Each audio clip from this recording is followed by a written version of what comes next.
Hello and welcome. Sorry about that, folks. It's a bit blustery out there and rainy if you hadn't noticed. So we're having a couple of little technical difficulties on the back end, but we are up and running. While we give people a couple of moments to migrate around, we drop some video feeds and things like that. But to get everyone here and in the same place, we'll roll into a quick video here that talk a little bit about the association and what we've done in the past.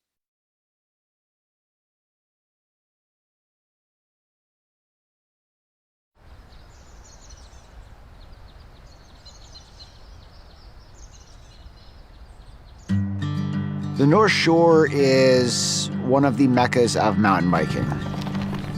You go to any bike park around the world, and every place has their version of the North Shore Trail. Right when I got into it, all the built features were cut down. They tried to put a complete end to it, but we're so stubborn you can't get rid of us.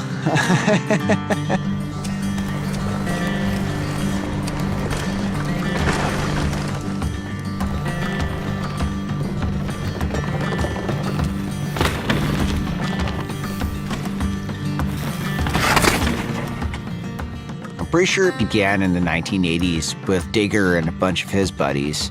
They literally just spent hours up there making these trails for a sport that didn't even really exist yet. My name's Digger, or they call me Todd Fiander.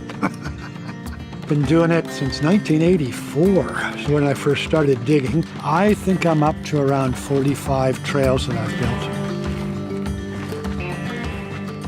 The district was super against mountain biking for a long time. I can't even imagine the stress of builders back then being labeled as the bad guys. The North Van District told me that if I threw dirt on a trail again, they'd ban me from coming up here. With all the crackdowns, we needed to get organized. And finally, in 1997, the North Shore Mountain Bike Association was formed. Mountain bikers at the time were a new user group, certainly seen and easily villainized as a bunch of kind of adrenaline-seeking people tearing up the forest. The first big step there was ensuring access for mountain bikers on the trails.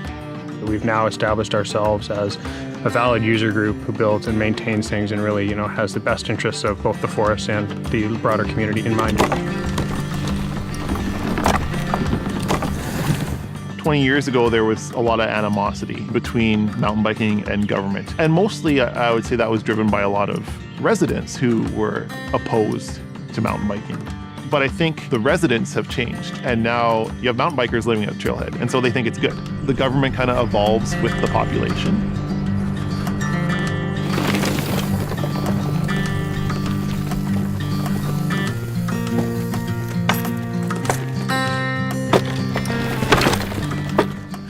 One of the cool parts about the Nsmba is we're really the only organization that oversees trails across the entire network.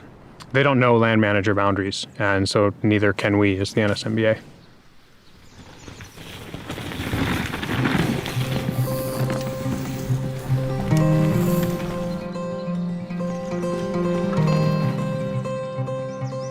North Vancouver is an interesting situation because you've got wilderness forested lands literally in the backyard of a massive community.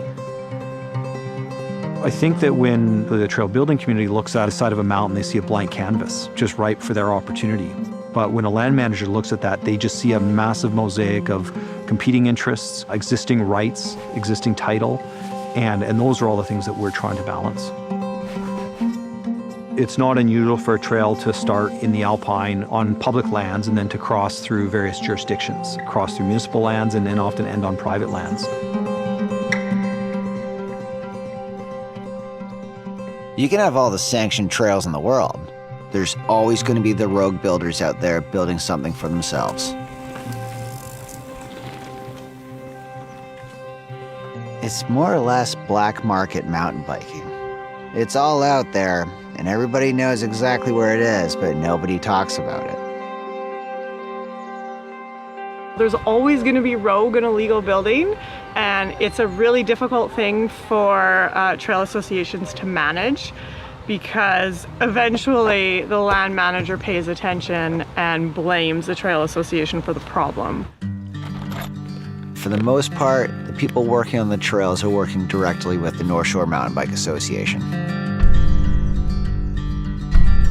You would never ask a group of swim racers to go out and dig their own pool and fill it with water, but the people that use the trails actually have to take care of them and build them as well. It's so rad to see these trails that were once illegal now becoming part of the community. It's changed a lot in the years I've been involved. To say that there's a legacy makes it sound like there's an endpoint, and I don't think that there is an endpoint for the NSMBA, or at least that's the goal. I mean, the goal of Trails for All, Trails Forever is that the North Shore Mountain Bike Association always exists.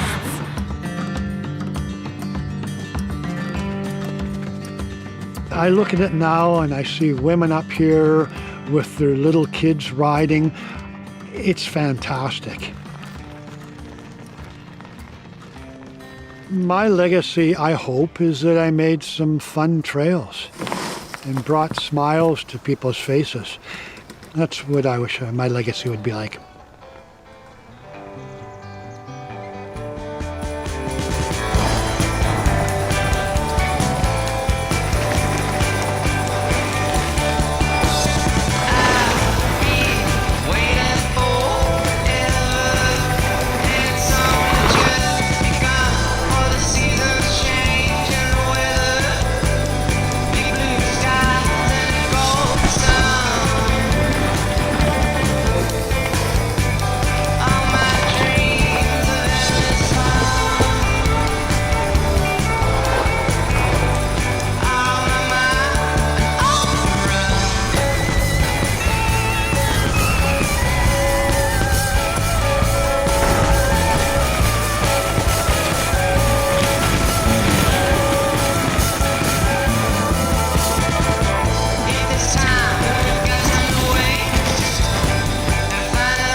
Shore's just gnarly, man.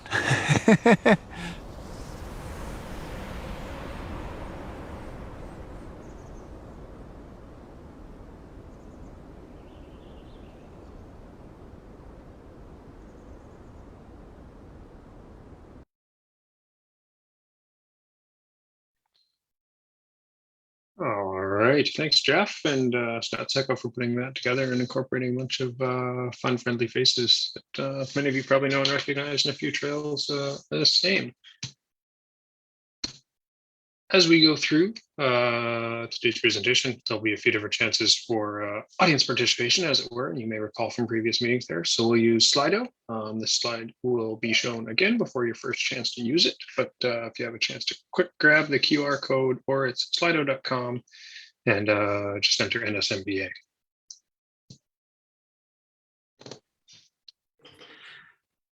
We would like to begin by acknowledging that the land on which we build, maintain, and recreate is the unceded territory of the Coast Salish peoples, including the Musqueam, Squamish, and Tsleil-Waututh nations. These nations are recognized within the NSMBA as having the right to occupy and use their lands, and they are honored both for the knowledge they hold and for allowing us to use their lands. We encourage you to explore their websites, learn more about their histories, languages, and cultures. Only by understanding and listening to Indigenous people can we begin to move forward towards truth, justice, and reconciliation.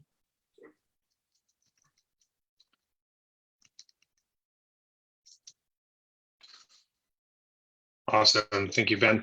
And with that, then I will call, as the chair, I will call the meeting to order here at 6:22. This is actually, despite some technical difficulties there, about when we did last year. And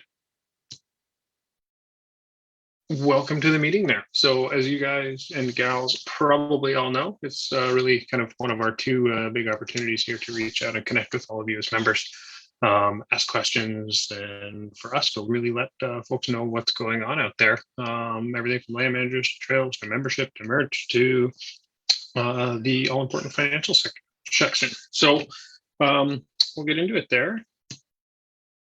Here's our agenda for this evening. For those of you who have attended an AGM before, it'll look pretty familiar.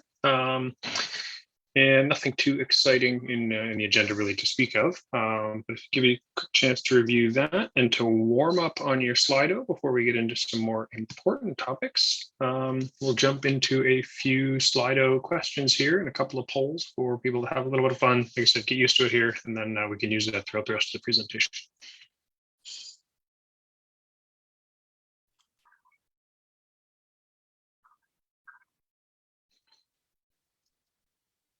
Okay. First question here. Hope you guys can answer these. We'll give about a minute for everybody to answer. So which mountain do you ride the most? Seymour, of course, our favorite, Frome, or are you out in Cyprus a lot?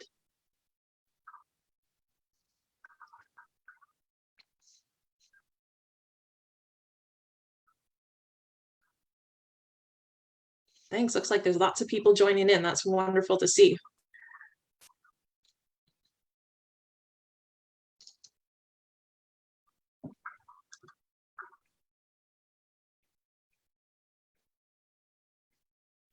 Okay, we'll do about 10 more seconds here.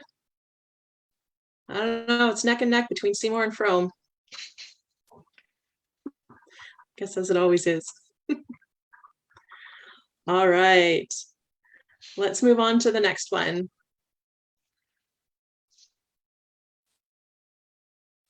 I guess that's me. Okay, next one. What is your favorite? Oh, did we skip one? What's your favorite trail on the shore?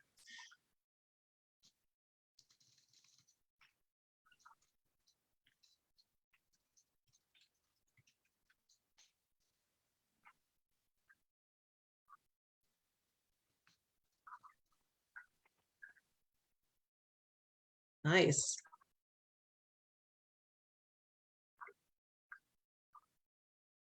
Boogeyman, boogeyman, boogeyman. Well, looks like Espresso's still up in the lead. I'm a big fan of Crankum Crankum myself, so I add in my 2 cents there too.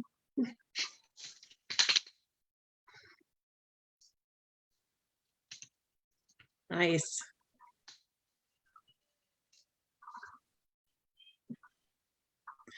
Okay, let's head over to the next question then.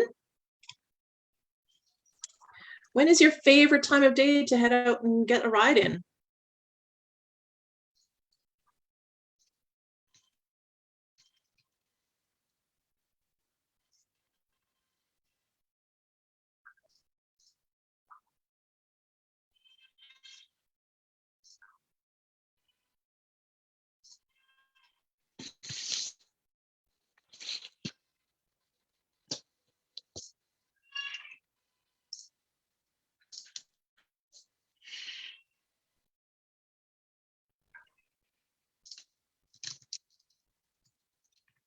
If you're like me and you have a child, you get out whenever you can, whether it's between school pickups or drop-offs or between lessons, lots of weekends. So yeah, whenever the heck I can seems to be the clear winner on this one today. Right on. Okay, next question. How long have you been a member of the NSMBA?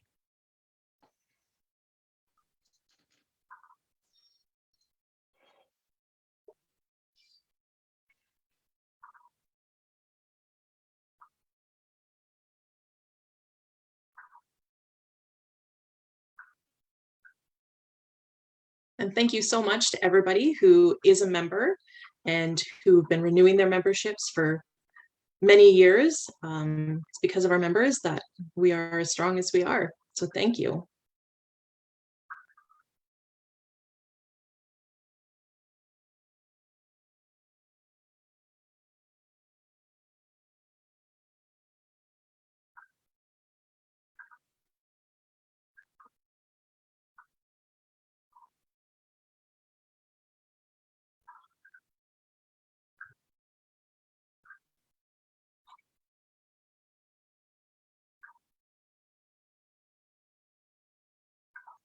Excellent. Well, thank you so much, everybody, for answering those questions. A great way to get to connect with everybody as we're going through this presentation.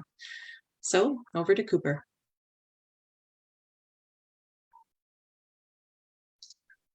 Awesome. Thanks, Deanne. I'll be the first one to take the starting on mute. Tone of shame there. So yeah, thanks for coming out. If you're wondering who all the fresh new faces are that you've already seen, we'll introduce them here in a little bit. And really, thanks for joining us thanks for joining us for another virtual year. Hopefully this will be the last year of all of us sitting behind computer screens doing this. So we're still going to see, unfortunately, a fair bit of me this year. I'm really looking forward to this year hopefully being a turning point. You're going to hear a lot more from staff and about everything from them on everything from trails to, I think one of the most important things the association has done, our first strategic plan. So having forefront staff at the forefront of this presentation is by design. And it's part of a process to shift the Nsmba board from what's been a working board for over 2 decades to an advisory board. And this has been really one of my goals with the association for years, and will allow the association to be more functional, efficient, and more effective for members, trail users, the environment, and all other stakeholders as well. Throughout the past year, the board and the other volunteers have done an incredible amount of heavy lifting. The operations day to day are by and large handled by staff, and both the volunteers and the board members and the staff all deserve a quick round of applause. Pause for effect. And then we're also going to pause for a standing ovation here for all of the builders out there, all the hardworking folks taking time away from their families, folks choosing to dig on a sunny Saturday instead of riding, and folks out there trying to ensure that you, when you're out there, have a good time every time. And as they'll all tell you, don't be afraid to come out and lend a hand sometime. We've really worked hard to ensure that it's a good time, not a hard time. And anyone and everyone is absolutely welcome to Trail Day. All that we require is showing up, and we'll do the rest. So there'll be some time for Q&A at the end of the presentation here. As you've probably noticed, it's BYOB, and there'll be plenty of other points for comments and input as well. So there's a lot to go through. So let's dig into it. First up, we have the people who, sorry, just trying to juggle a couple of things here. The board of directors really, has been the backbone of the association on the admin side for a long time there. We always have those builders, but really the board, sits down and tries to grind things out and make sure we have enough money and everything like that. And they're, as I call them, the professional team of volunteers here. So we've got 2 returning ones on this slide and 1 relatively new one. We've got Brent, who's been around for an extended period of time there as a true builder from places like the Griffins, and if you've been on there. We've got Colin, who's new to the board, and Isabel, who's been our director of advocacy now for a couple of years. We've got Jimmy Nadell, a lawyer who's this is his first year on the board, as well as Jackie Hicks, also her first year, and Vanessa, who is also in her first year and has been killing it as secretary. So big thanks to James and Jackie for their contributions. Jackie's been in the unenviable position of working on events this year, which has been super challenging, obviously. Touch on some of that and what's upcoming in the next year, so later in the presentation, but looking forward to what they can provide in a more normal year. We've got Ben O, who you saw earlier there during the land acknowledgement, and then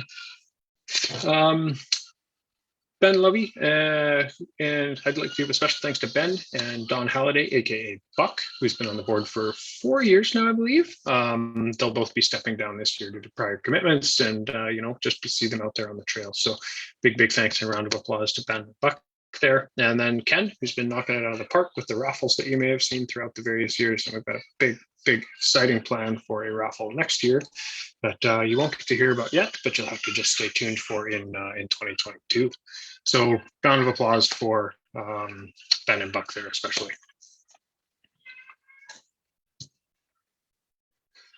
Our finance team, you'll meet Kat here in a little bit, who's been taking over on the board as the treasurer for Laura, who stepped down. I can't remember exactly how long ago Laura stepped down, actually, to be honest, at this point. I think it was last year. And then James Brooks, our long-standing,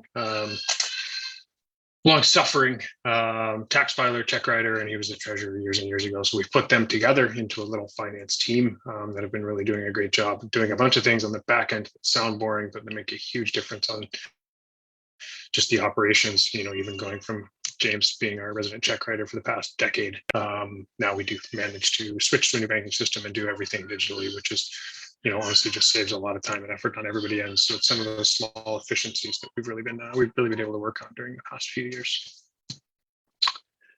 And some of the other most important people, realistically, they're all the most important people out there, but some guy named Todd, who some of you have probably heard of, aka Digger.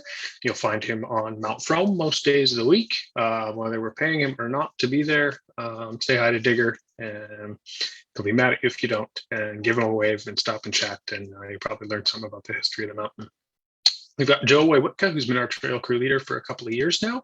He'll be taking a little bit of a back seat and stepping away from a little bit of time in the coming year here. But in his place, we've brought in a new trail crew leader in Sarah McLeod, who's been with us for a few months now. You've probably seen her out there on the trails and is absolutely crushing it. So big round of applause and welcome to Sarah on the team now.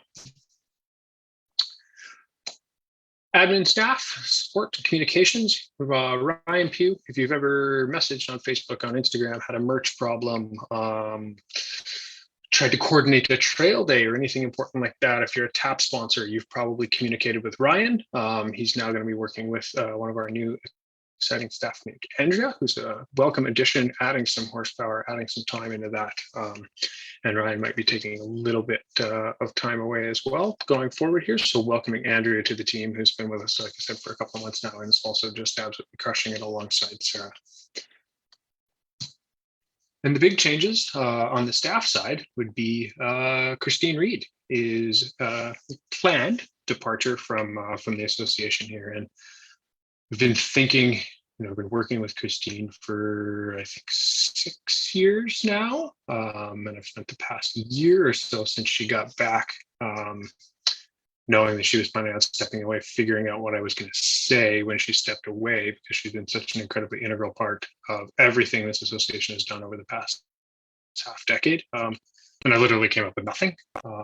Because I don't think you can adequately capture the scope of what she has done in that role and all of her previous roles before she was executive director. So, yeah, I honestly,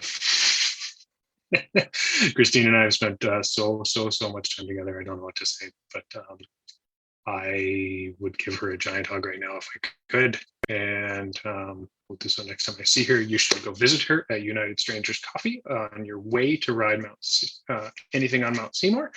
It's just at the bottom of the Blue Ridge community there.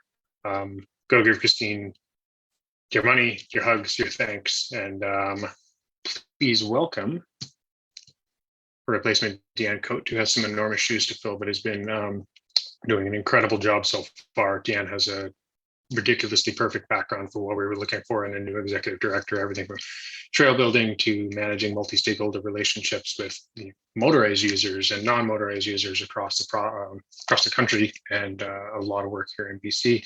So Deanne's been bringing just an amazing wherewithal to what we've been doing, and really just we threw her deep in the deep end, and she's been swimming like a champ. So you'll see a lot of Deanne here in the presentation. And when you see her out there on the trails shredding around, please say hi.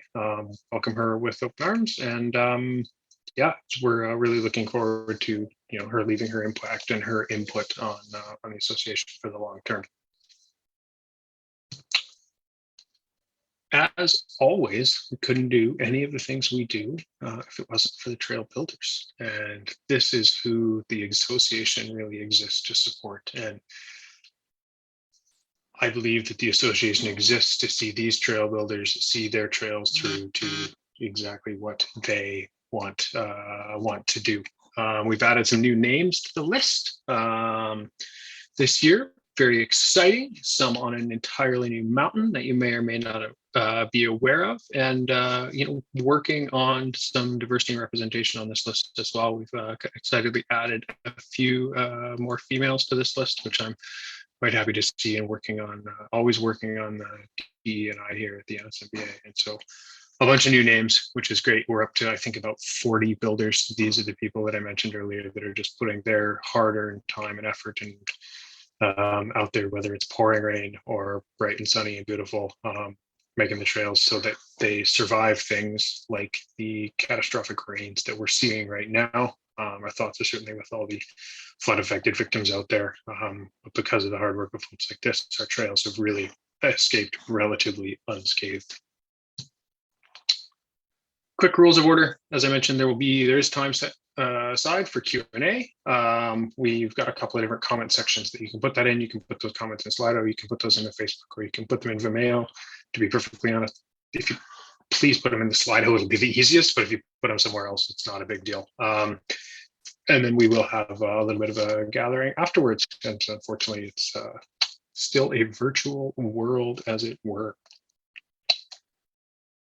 With that, a little bit of official business. Here's the 2020 AGM minutes. There's 2 slides of these, so I'll pause for about a minute for folks to read through this slide. Then we'll go to the next slide, and then I will look for a motion to approve these. I'll give you about another minute or so to read through this quickly.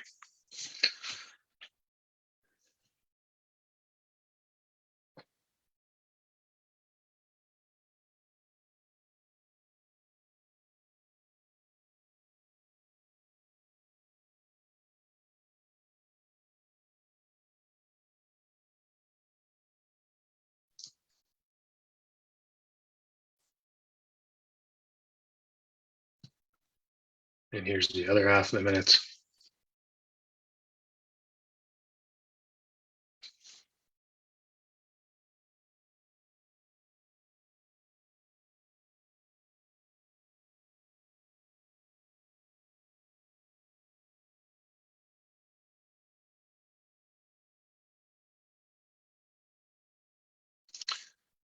And apologies if you do hear some screaming in the background on my side. I swear nobody's torturing a baby. He's just a bit sick, and so he's a bit cranky and fussy these days. So if you hear some screams, don't be alarmed. With that, look for a motion, if I could, in the Facebook comments, perhaps, to adopt the minutes from 2020.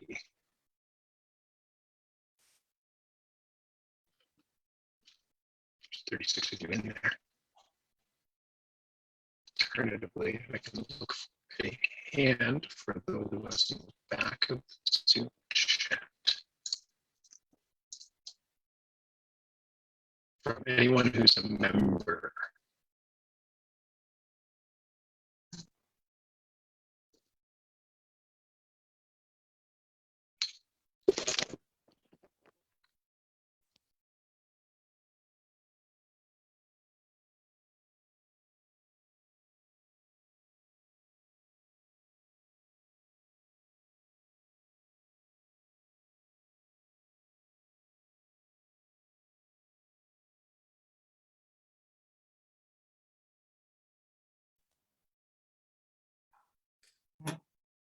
Can you hear me now?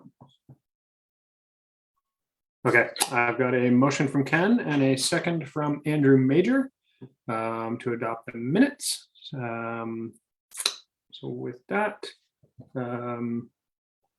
honestly can't quite remember how we did this last year because we didn't vote on these, but I think they look good. So if anyone has any objections or would like to abstain from voting, please throw it in the comments. We can acknowledge that in the minutes for the next year, but otherwise hearing nothing, we'll move on.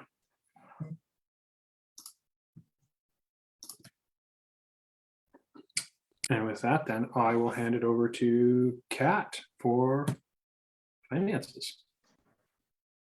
Hi everyone. So I will be doing the quick job of running you through our finances. I know it's not the most exciting piece of the presentation, but important nonetheless. And I just want to say again, a big thanks to James and Laura, who really make my life so much better. So thank you. So jumping right in, I'm giving you kind of the overview of the last 3 years because each of the last 3 years has been so different from the other ones. In 2019, we had a lot of extra cash and we decided to spend it. We invested in people, we invested in the trails, and we ended the year at quite a low cash balance. So going into 2020, we wanted to make sure that we really thought about our budgeting really carefully and slim down that, and then make sure that everything was running smoothly and that we could build back up that surplus. Of course, and then COVID hit, which was the surprise no one wanted. So that we also saw a bit of a revenue dip from that, but we kind of made it back up with all of the COVID subsidies. So you'll see in the top line, that's all of the revenue from just general operations, and then the line underneath it is the COVID wages. So you can still see, although we took a hit in 2020, we bounced right back up in 2021. So moving into 2021, we already had that massive surplus, which was super exciting. We still had the COVID wage subsidy, and we came out really, really strong. So we're ending the year with a $400,000 net assets, which is absolutely amazing, and we will be looking into spending it shortly. But I'll get into a little bit more detail on the next slide. So this shows that breakdown of where exactly our income and our expenses are coming and going to. So that top line, the biggest line, is the government line. It makes up everything from, funds from the DMB to COVID wages, subsidies, to all the other little subsidies and grants that we apply for throughout the year. So massive growth there, and not just from that COVID line, because you saw on that last slide, it was about the same. In the membership and trail pass line, you'll see a lot of growth, which is super exciting. I think we all saw a lot of people on the trails in 2020, but we didn't see the membership grow at the same rate. And I think this year we're finally starting to see people figuring out what the Nsmba is and buy those trail memberships. In that TAP and other sponsorship line, TAP was actually right on par with 2020. So we saw a bit of a hit from 2019, expected given all of the businesses and COVID, and it's expected to see a little bit of a drawback there. And then the donations, however, bounced right back up. So between TAP sponsorships and donations, we're completely hitting even, which is absolutely amazing. It just shows us all what the community is doing for us. Like, they're completely supporting us, and it's really awesome to see. That next line, raffles, races, and events, we're looking at, obviously there were no events, unfortunately, that we tried. So that's mostly sitting in the raffle category, thanks to Ken and all of his hard work. And Cooper plugged it before, but 2022 is looking pretty sweet, so keep an eye out. And then finally, that merchandise line. I know it's pretty small comparative to the other ones, but I really do believe that every t-shirt, every hat you buy drives right back into that membership line. Like, people see it, they ask questions, and that's how we get to spread this community. So please keep buying t-shirts, even though it's not the most exciting revenue line. And then we're looking at all of our expenses. So it's pretty simple. Wages are obviously the biggest one. That includes all of our contractors, all of our salaried staff, all of our builders. Everyone's into this line. Is it quite a bit up from 2020? Absolutely, but we totally expected that. In 2020, we didn't have an executive director for 6 whole months. So it was artificially quite low and under budget. So 2021, right on par with our budget. We'll expect to see it grow again in 2022 as we continue to develop our staff and our team and invest into those trails for you guys. And then the next 3 lines, pretty simple, like looking at just supplies and equipment rentals. In 2020, we really weren't able to spend that money because no one was really allowed to go out on the trails. This year, we were able to, rent the equipment and get out there. General admin, same thing. It's what gets your builders to and from the trails. General, postage, all of the above. Not a very exciting line. And then insurance slowly creeps up every year. Unfortunately, that's just the way insurance goes. So all in all, $400,000 of operating expenses, only 75 up from the year before. We're sitting at another surplus of 172,000, which again, we will be looking at spending. So then my next and final slide is just giving you an overview of what makes up our revenue and how diversified we actually are. All of those little green corners are government funding, which in theory could be in the same grouping, but we want to show that even if the DMV cut off all of our funding tomorrow, we're still sitting pretty comfortable. You know, we have a lot of other sources, and a more diversified revenue stream really shows wealth strength in the wealth category. So yeah, I think we're doing really awesome. I don't expect to ever see our net assets at $400,000 ever again, but at the time, it's a good place to be sitting. And I will be passing it back over to Deanne. Thanks so much, Kat, for doing the breakdown for us. And that is really exciting news. And I love your pie chart, by the way. I think it's fantastic. So good job. So membership, let's have a little chat about membership. So with growth in usership, we're also experiencing growth in our membership, which is an amazing thing. And it's really important. Obviously, most of you who are watching right now, you are members, and thank you so much again for renewing your memberships year after year. We, back in 2011, we only had 66 members, and now we're up over 3,000, which is incredible. That membership money goes directly to the trails. It goes directly into getting tools for our trail builders. It goes into paying for insurance so that we can host trail days and we can host events. So that membership money is very important and gets used in a lot of different ways. So now is a really great time, if you haven't already, in the last few days when Andrea and Ryan have been blitzing our social media, asking you to get back into Member 365 portal. We will be doing our vote here a little bit later. So it would be a great time to try to log into your Membership 365 portal through the website. If you run into any issues, just shoot an email quickly to info@nsmba.ca. Andrea and Ryan are standing by waiting to help troubleshoot any issues that you might have. So if you have a second, head on over and get yourself hooked up.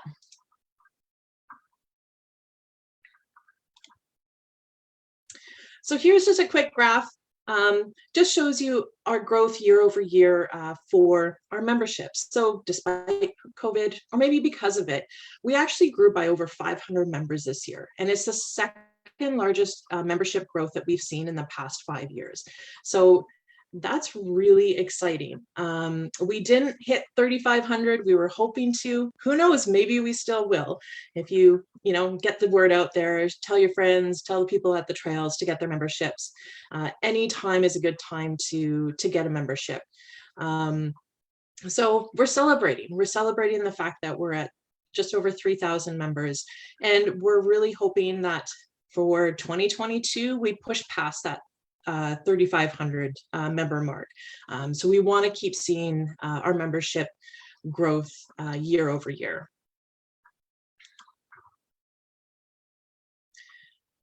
Here's a quick little breakdown of just how much money is coming in from our memberships and our trail boosts. As Kat already alluded, she kind of covered some of these numbers, but just another way to look at it. So, $137,000 is a lot of money, and it's nothing to sneeze at. And that money is amazing. And as we said, it goes directly back into the trails. Trail boosts have started to go up as well. So 617 donations through the year have contributed just over $9,000 to the trails. The trail boosts are great for people who may not be residents, are just visiting the trails, and it allows them to give back to the trails in a way without getting a whole membership. So it's,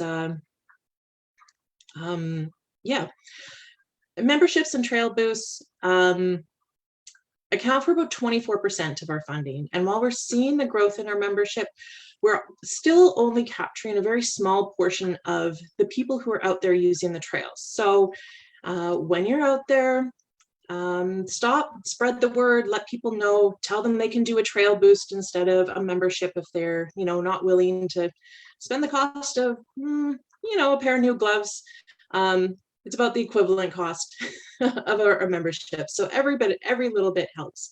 So encourage people that you see out on the trails to donate to the NSMBA. Another way that we are trying to boost some of our income, of course, is through our merchandise. And we're working really hard to try to find stuff that's a little bit closer to home. We're trying to find companies that are within the Vancouver area to reduce the amount of shipping. We're also trying to find apparel that is going to be a little bit more sustainable, with using recycled polyester.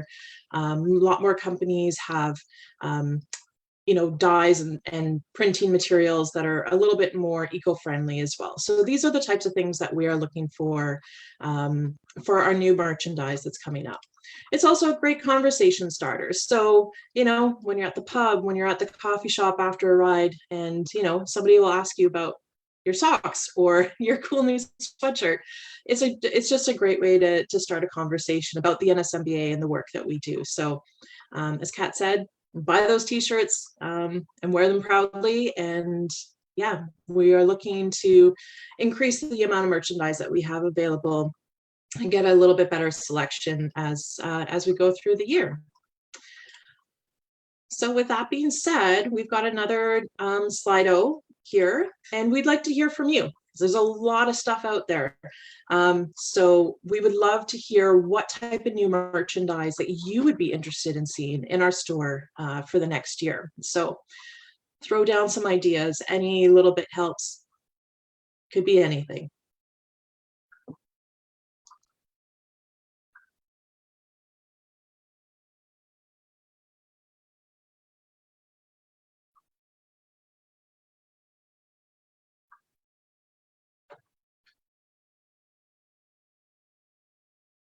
And also, if you want unisex sizes, or if you want women specific or men specific sizing as well, that's the type of stuff that we want to hear from you. What type of things that you want us to produce this year?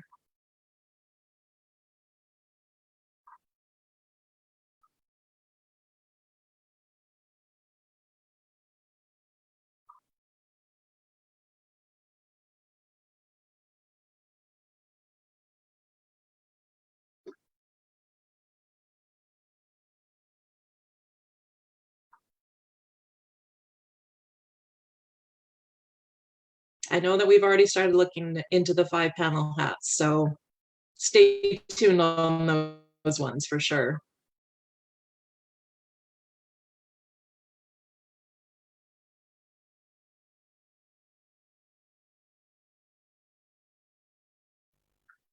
And hey, if you ever get an epiphany when you're out riding, I do my best thinking when I'm out riding, feel free to shoot info@nsmba.ca your idea. We love hearing from our members, and we love hearing new ideas. Sometimes you'll see something really cool that one of the other associations might be doing. It could be something else that we can incorporate into our merchandise. All right, thanks everybody for your suggestions. We're going to keep those handy, and we'll get to work on that new merch in 2022, so stay tuned. Okay, on to the fun nitty-gritty stuff, trails. This is the part that we love to talk about, right?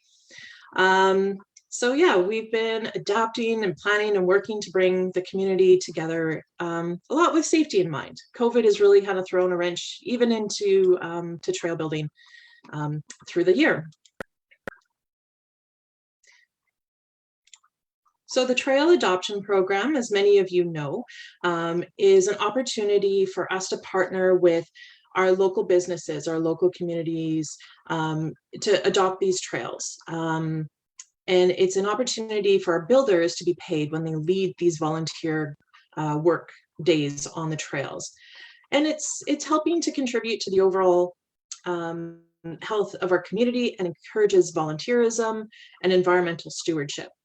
The Trail Adoption Program, of course, was launched way back in in 2011, and has helped to close the loop with with our local industry.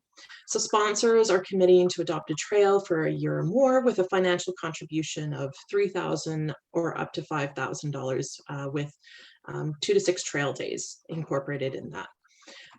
So it continues to be a very successful program. This year, because of COVID, of course, some of our sponsors weren't able to renew, but we did have other sponsors stepped up. So it's just the life cycle, of these programs. So we want to give a really, really big thank you to all of our 2021 sponsors who stepped up again year after year. Some of them have been with us since the beginning. We've got some new sponsors this year. And, despite some of the businesses being really hit hard with COVID or because of COVID, we've still maintained our partnerships, and we've had the majority of our adopters stay in and continue to contribute so that the trails do get the love and respect and the maintenance that they deserve. So it's really, really important. So thank a sponsor. If you're ever into a lot of these local businesses, do say thank you. We appreciate your support of the NSMBA and the TAP program.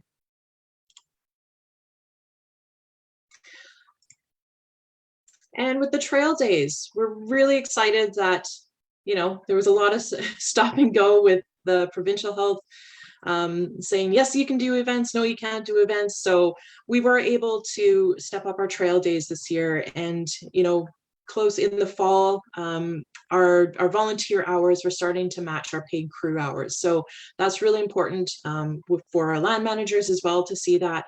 And it was really great to see these small groups getting back out there, digging together and, doing some well-deserved maintenance on our trails for 2021.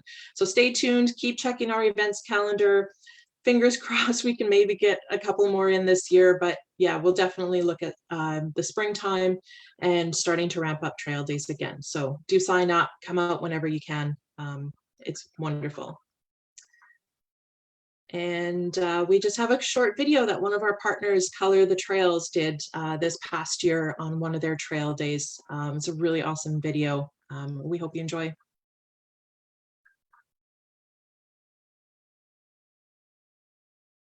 And then flip it around.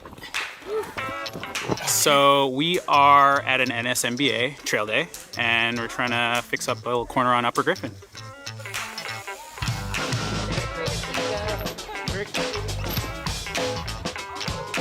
This is my first time, so that's pretty exciting. It's a really great group of people. Everyone's got great energy, everyone's really positive, and we're all learning, which is really fun. And Brent, our guide here, he's been really great at helping us and teaching us. What have I learned so far? I learned about gold. And also, what do you call this? The positioning of rocks called chunking, which is really interesting because you pile them up and then you put these small rocks to kind of like position them together.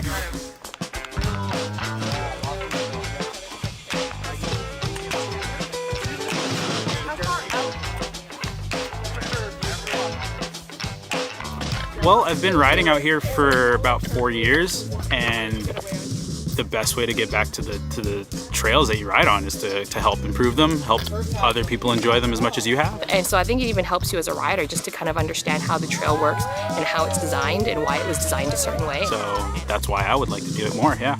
It's a great way to pump iron.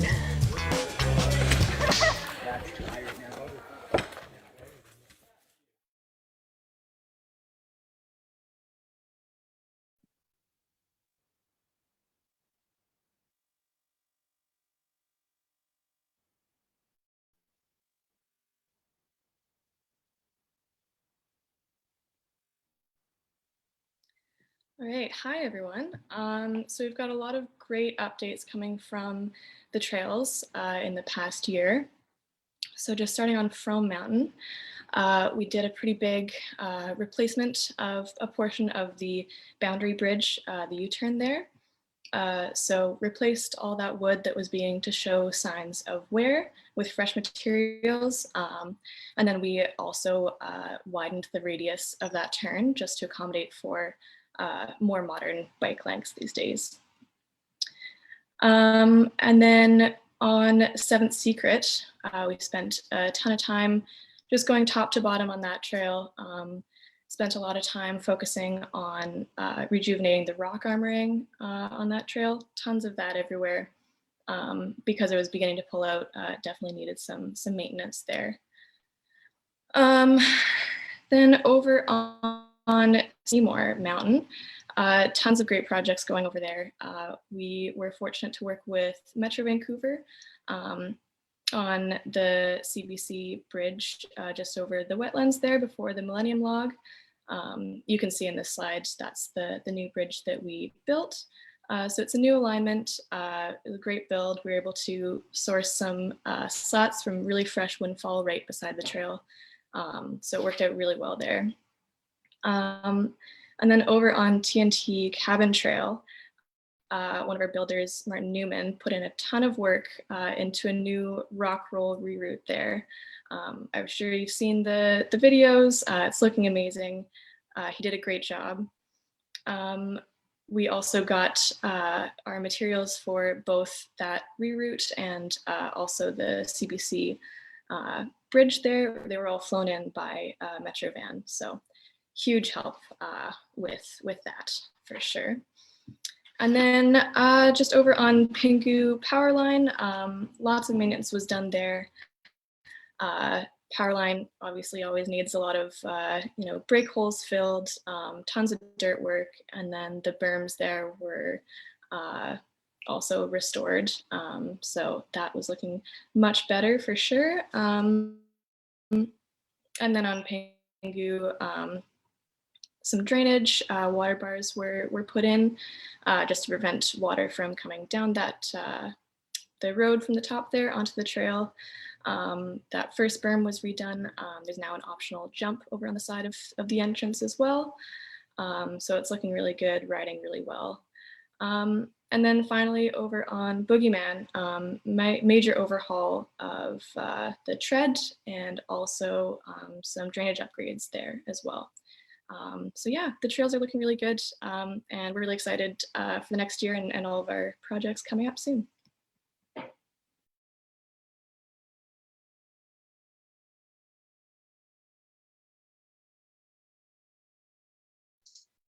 Did it again.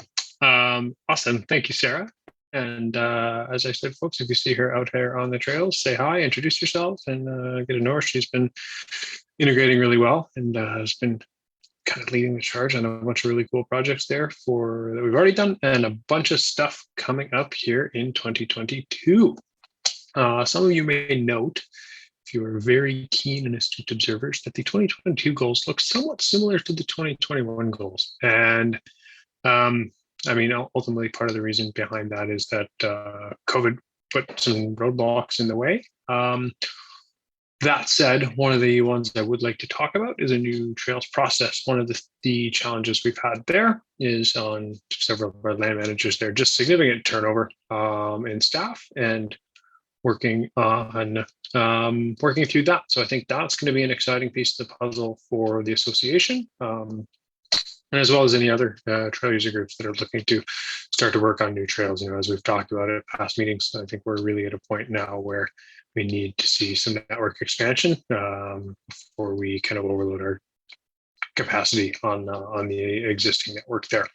Working on a few different new trail proposals as part of this process there, and that could really kind of enhance the overall network there. Our trail crew has ebbed and flowed as budgets have allowed over the past few years. But realistically, everyone we've got right now, I think, is in for the long haul, and everything is going quite well and quite smoothly. So looking forward to having them through hopefully most of the winter here and stuff. We'll see what that looks like. Obviously, we've seen significant rain events and everything, but we don't know what the snow looks like this year in the La Nina. So we'll see. But really looking forward to kind of checking some of these things off the list here in 2022. Hopefully that, like you said, that new trails process, especially specifically on DNV land, which is most of Mount Frome, would be a pretty big win for us, and I believe for other user groups as well. And if you have any questions on that, feel free to throw them the slide or anything like that, and we can kind of chat through some of these things at the end there. Events, as many of you are aware and as discussed earlier, a pretty easy one this year because realistically there wasn't a whole lot. We finally got permission to host the one Fiver this year, the end of the year there, the Fiver Champs. And then 2 weekends in a row, we had to postpone that based on the weather. I think they're both like 100+ mil rain days. And ultimately then, light time, weather, etc. We were deep into October and decided to pull the plug on that. So that said, we will have Fivers next year. And so that'll be part of the events committee there, led by Jackie. You'll still see Brian and Maya at those events, I'm sure, and Dom and Seb. But keep an eye out for that. I know I get about 100 questions a year over the past couple of years about when are we doing Fivers, and then we were all really excited, and then it all fell through, unfortunately. But looking forward to that, and looking forward to different ideas and some cool partnerships, and hopefully just a little bit of a refresh on the Fiver series that we all know and love. We did have some more of the social badgers this year, so those are success. Like to see just keeping everyone engaged, trying to get you folks out on different trails, different parking lots, all these kinds of things, and keeping our sponsors, getting to engage with you as members as well. And that's an important part of it. Is just building trails and the members and other trail users, and trying to do that through the past 3 years has been challenging, but it's been really fun to see how different sponsors have stepped up in different ways for engagement, and then how the members have reacted. And there's been some really positive things, I think, that have come out of that, and through what has been ultimately kind of tough times for all of this stuff. So with that, what kind of events would you like to see hosted by the NSMBA in 2022? You don't need to say Fivers. You can say Fivers if you like, but I think it's pretty clear people want that. But if you have other ideas, I'll give you a couple minutes to throw some in here. And then we can, again, if you always have these ideas, you can throw them to info@nsmba.ca, or we can talk about them later. And that all of the Slido comments are saved and stored, so we can review them later at the board and the staff level. But throw your ideas in there. Oh, Fivers, no way. Social Brides, popular one.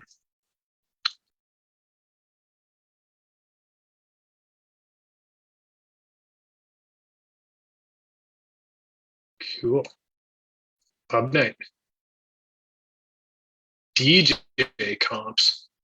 Get some dirt jump culture going. I like it.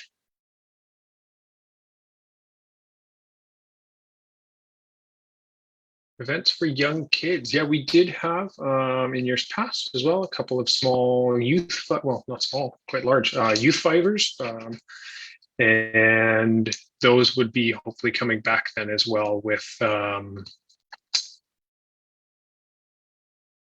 regular Fivers. Women's only trail day. We have done that in the past, and we've done LGBTQ2I focused trail days as well. We would love to have some more of these events come back.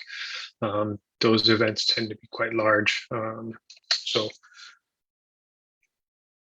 right though, before we delve too deeply into the Q&A, I will let you folks keep at that, and we'll move into the next sections.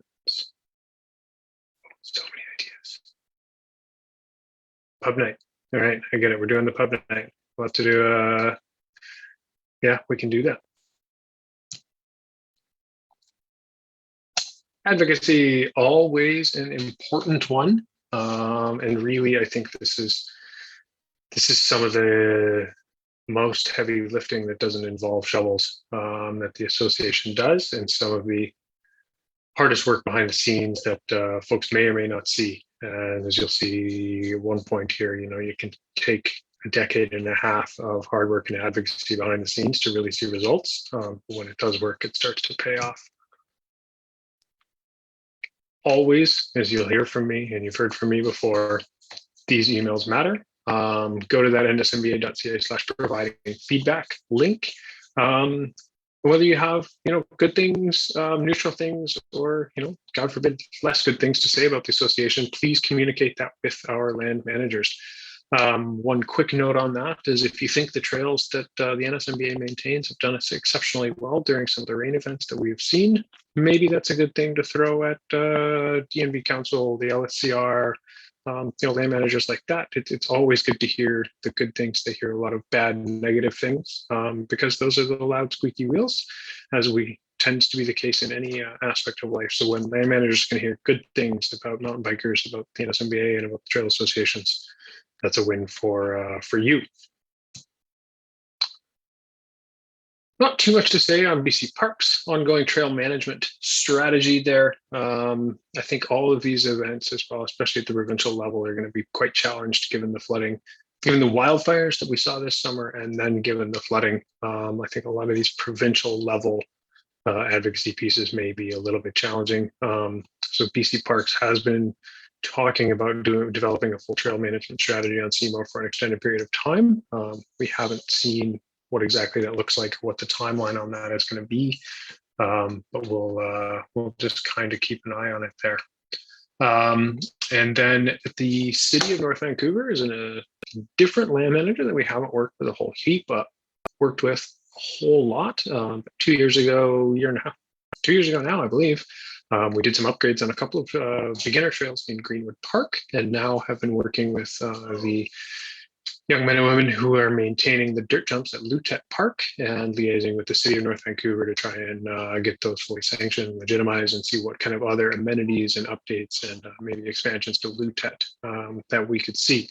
Long-term goal, long-term vision there, but conversations have gone quite well. So hopefully that we can continue this relationship with the city. There's some other cool ideas there. So just bringing to everyone's attention, that's kind of a new land manager for us to really be dealing with, or at least one that we haven't dealt with in the past decade or so. Cypress East, Alan Bardsley. Hi there. Thanks, Cooper. Yeah, I'm just so thrilled that we're finally able to announce some authorized trails on Cypress, and I just can't stress enough how much this has been a team effort. It reminds me of when I was on trail days. My favorite activity was always going out into the woods and finding a good rock. Something might be rounded on the bottom, but it would have a good flat surface for rolling on, and it's got to be big and heavy, so that once you get it on the trail, that it's not going to move anywhere. Now, I'd find a rock, but it would always be too heavy for me to get back to the trail. So I'd go back to the crew on the trail, talk up to a few of the broader shoulders, get them back to the rock. We'd all say how awesome it was. And then as everybody would bend down to pick up the rock and get it back to the trail, I'd find myself squeezed out. So I'd end up standing back and watching as the younger, stronger folks carry this thing back to the trails. And that's exactly what went on with Cypress here. There are so many people to thank for this. Dave Dean and Kevin Johnstone for making sure that the voice of the people on Cypress was heard. Kevin in particular has taken on a lot of work as one of the dominant builders there, and one of the key contacts with the Nsmba. Of course, I have to thank the Nsmba, in particular Cooper and Joey Witka, both for their attention to detail and making sure that everything went smoothly, and the awesome job Joe did on the plan that was accepted by West Van. I also want to thank the landowners, British Pacific Properties. Their president, Jeff Kroll, supported this project from the very first that he heard of it. And also Bryce Tupper was there to make sure that the contract had all the details that they needed to support it. Two individuals really stood out though. Christine Reed was so supportive ever since we started on this. Anytime I needed someone to speak at a meeting or speak to council, Christine was there, and she was always on point. She did just a tremendous job. The other person that played a major role was Corinne Amber. She's a West Vancouver park staff, and as such, she actually likes to stay in the background and doesn't want to attract attention, but she probably had the biggest to-do list on this. In fact, everybody that I've mentioned, she dealt with all of them. And of course, the people that we really need to thank is the Cypress builders. Without them, there'd be no trails to protect. So I wish we were in person so we could give them a good round of applause. So what's in with this new deal? Meat sweats, Jersey Shore and Morgies. They're adopted. They have already been designated as mountain bike only and downhill only. What's out? Mystery Downhill. I'm afraid that's going to be decommissioned. And there's an unnamed jump line that leads off of Mystery as well. And that was part of the requirements to get this contract. And most of the people that I've talked to about Mystery have said, it's really being beat up anyways. And what's going to be new is we're going to be building a climbing trail to be shared with hikers. We're going to be starting on that next year, dependent on the district getting work done on rebuilding the Mar Creek Bridge. But it's going to be exciting to have an uphill route, a steep switchbacky black level climbing route to match the downhill only bike trails around there. So watch for public trails days coming next year. They're already busy in prepping some areas and working on the trails to get them ready for volunteers. Surprisingly, the district already has some signage up, or so I'm told. And as I said, those trails are designated as mountain bike only. And that's an important factor. You may hear the district sell the safety features of this deal. And it's just an absolute win-win-win for everybody. The hiker safety is improved by giving them a route with no downhill mountain bikers on it. The downhill biker safety is improved by having mountain bike only trails to go down. And the uphill biker safety is improved by giving them a route that's off and away from the cars on Cypress Bowl Road. So it's just a win-win-win. So thanks to everybody that contributed to this. And if there's any questions, I'll be around and you can ask them where we've got a good forum for it.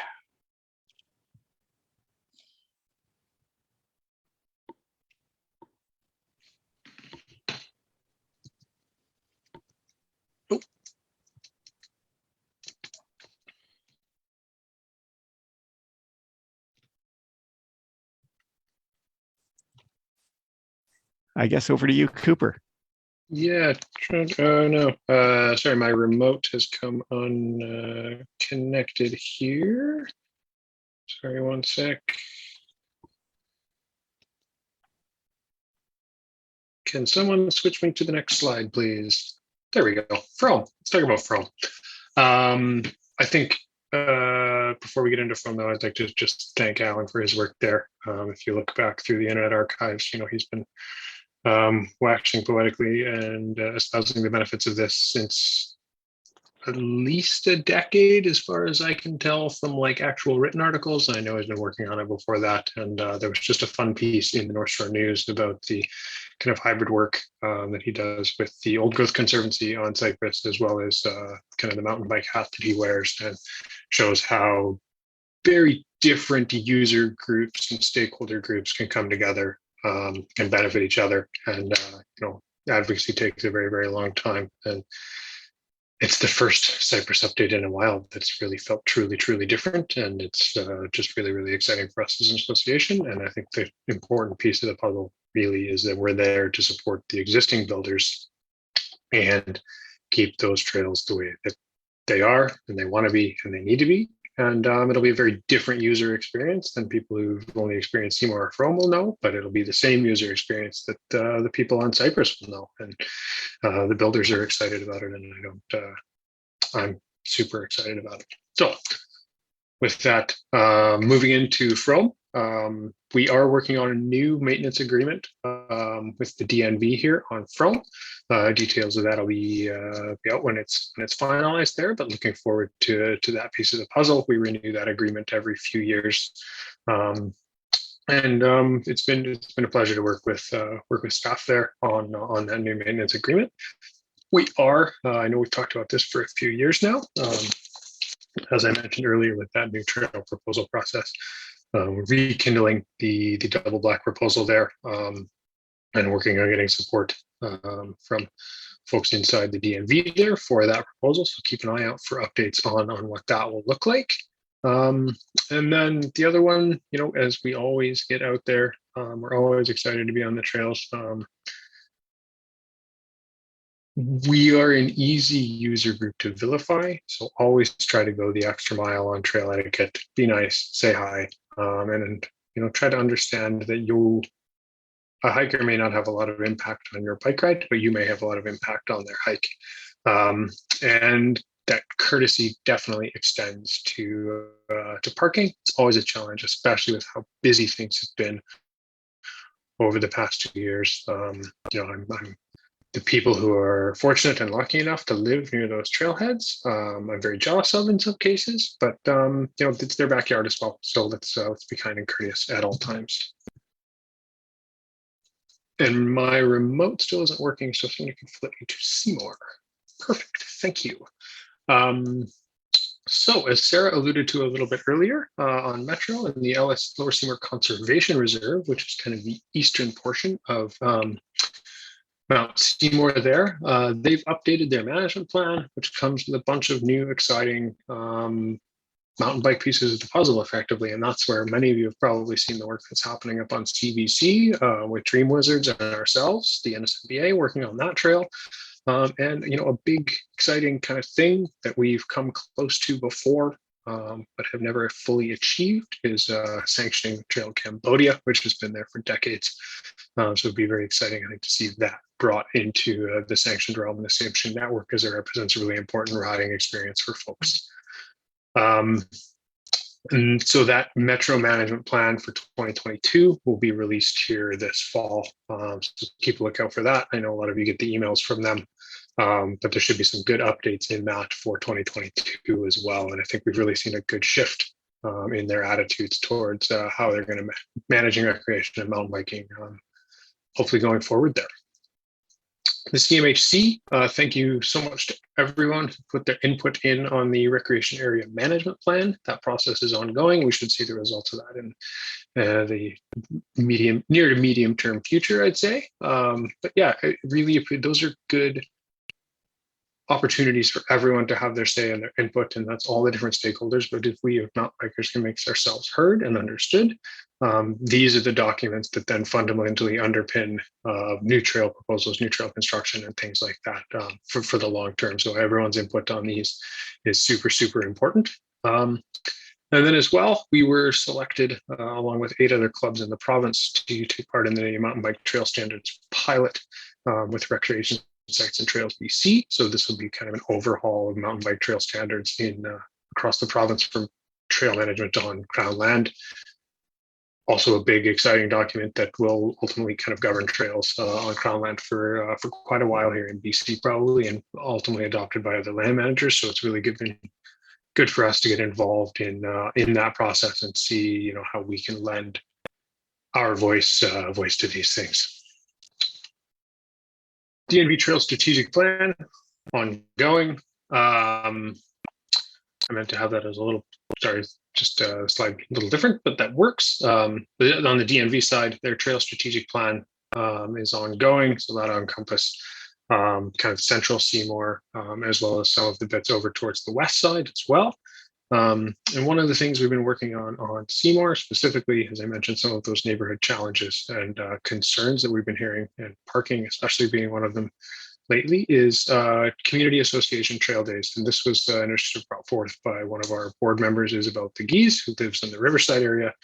So we had 2 wildly successful trail days with the Riverside community and the Blue Ridge community, just getting folks who don't ride out onto the trails to see what a dig day looks like. And you go chat with folks who use these trails in their backyard and hike on them, and they've never worked on the trails. They don't understand how much work goes into it, but to see that sense of ownership grow and that sense of understanding grow into why trails are built the way they are sometimes, how much work it takes, how much effort it takes, and building that sense of ownership of those trails into those folks was really, really rewarding. And I think that's a program that we'll try to expand across to other community associations and do some more with Blue Ridge and the Seymour community as well there. And again, that ties into that be nice, say hi, parking management. Remember, act as you would act in your own backyard, on your own street. And always remember that whether you've just got a bike rack on your car and no bike, or you're muddy and soaked from a ride, you're an ambassador from the sport from basically the moment you leave your driveway till the moment you're back into it. And with that, I'm sure there'll be some Q&A on that, and it's probably piling up in the Slido, which we can go through later, but I will hand it over to Deanne to talk about the biggest, most importantest thing we've done in a very, very long time.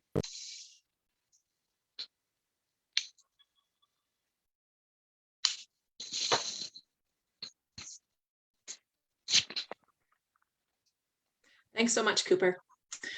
So for the past 21 years, the Nsmba has really functioned without a strategic plan. The success of the future projects and everything was mainly because presidents and directors stuck around for years to see their visions and projects come to life. For the past decade, presidents have been wanting to create time and space to really develop a strategic plan, but it was always thrown on the back burner because of more important things that kept cropping up, as life does. So with the ever-changing growth of mountain biking, changeover of staff, directors and stakeholders, it was really important for the organization to have focus and direction that's going to lead the current working board of the Nsmba into more of a strategic board, and the staff of the Nsmba to keep us focused for the next 3 to 5 years. So over the past year, we have done, Christine and the Nsmba team, I can't take very much credit for this because it was really Christine Reed who was really pushing for the strategic plan. It's taken about a year from the initial process where we reached out to Greg Took of the Light Trail. We had consultations with our members and with our stakeholders. And in that time, we've listened a lot and we've received so much great feedback from everyone that we've spoken with. We're now putting the final touches on the document. And even through the whole creation stage of the strategic plan, these 3 pillars that were identified by the board of directors on responsible land use, our people, and our financial resilience, just having those 3 pillars on paper has already helped guide us on some decisions and actions. So once this document is formally completed, it's going to become a really, really powerful tool for our board and our staff. So coming up in December, we will be presenting the finalized document to the community, to everybody, our stakeholders, our members, everyone.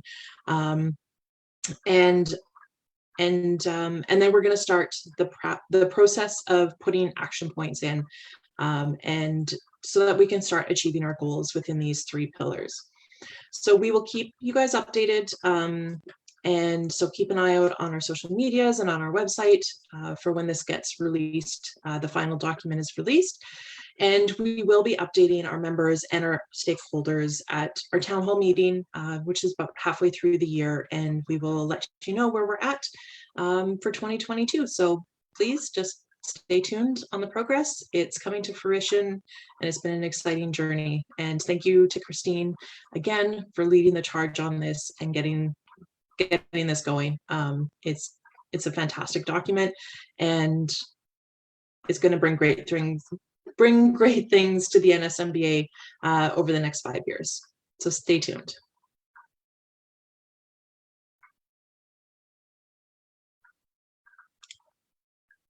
Over to you, Cooper. Indeed. And we have reached the exciting part of the evening here, or one of the exciting parts, where we get to elect some new board members here. So we will go through the process here. If I can. Hey, so we'll go through, as we did last year, 1-minute videos for each of the candidates. Then you'll need to log in to your Nsmba Member 365 account. If you have any challenges with that, please reach out in one of the chats. We'll be trying to monitor those via Facebook or Vimeo or Slido. And you should be able to vote in there. We will then have to tabulate those on the back end. It doesn't do that automatically for us, so it'll be a little bit of time there. Board members are elected for a 2-year term.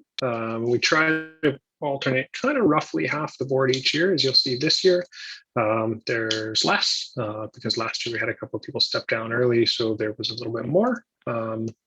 And then the first board meeting, that board will assign director or assign officers. So log into your membership 365 as we go through the videos here. We'll give you 10 minutes to vote. And as I said, if you're having any challenges with that, go ahead and reach out through one of the chats there.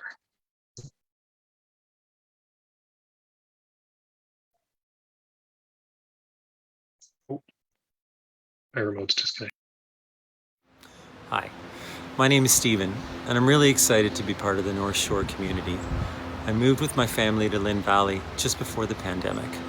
Prior to that, we lived in Whistler, where I learned that there's no better way to become part of a community than through volunteering. I spent 14 years as a volunteer ski patroller with Blackcomb Mountain. I was a director with the Whistler section of the Alpine Club of Canada and sat on the Spearhead Huts Committee. I moved to Whistler to ski, but I stayed because of the biking. It's how I made my closest friends, and it's how I met my wife. I was a director with the Whistler Off-Road Cycling Association for 2 years before my daughter was born. I coached Orca Monday night social rides, and that was my favorite because I got to share my love of biking and our local trails with others. And that's what I hope to do with the NSMBA. Share my passion for biking, make connections, and inspire people to become environmental stewards through sport. In my day job, I'm an employment lawyer, so I'm a handy guy to have around when dealing with community partners. Thank you for listening, and I hope to have the opportunity to become a part of this amazing community.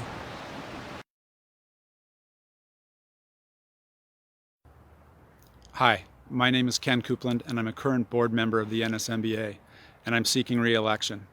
I first joined to sort of help out with fivers and build some trail, just to give back for all the trails that I'd ridden to date. But I ended up sort of leveraging some of the social media assets of the NSMBA, and I found my little niche in fundraising.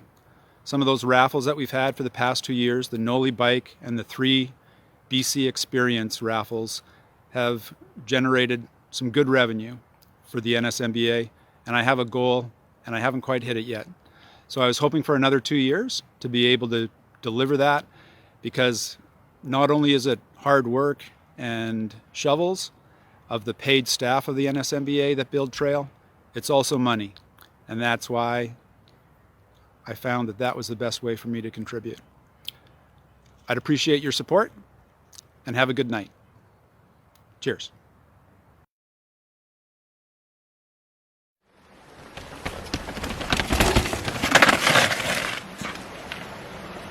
Hi, I'm Rob Donovan. You might recognize me for working on Lower Oil Can or leaving lots of trail reports on Trail Forks. Monday to Friday I work as a building commissioning provider. We make sure buildings are designed, built, and work properly. Currently I work with the NSMBA as a volunteer trail builder, and I've helped in the past organizing events. My passion for mountain biking and trail building, combined with my volunteer skills and project management experience, makes me an ideal candidate for the board of directors. When I first moved to the North Shore, I started to discover the mountain bike trail. I started to get involved in community events and trail days, and then eventually became a trail builder for the NSMBA. Last summer, I organized some social rides with a small group of friends during COVID. I'd like to bring this idea on a larger scale to the North Shore and share with the whole community. Some of my goals for next year are increasing community engagement. Another goal of mine would be further developing relationships with land managers and trail builders and provide more trails for more users.